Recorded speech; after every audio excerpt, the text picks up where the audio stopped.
let's fold up this box. First, let's find our 2 crease lines. Second, push out the slots on both sides.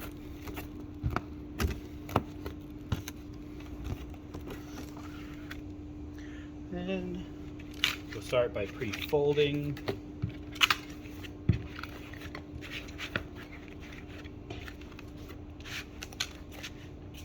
Okay. Fold up the sides, and making sure we have both creases. So making sure when it folds, you get both creases.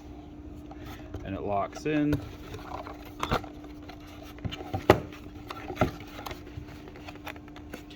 You can apply pressure to make this first fold happen.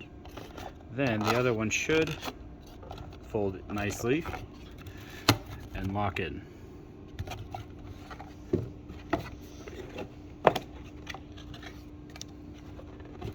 Insert the side flaps.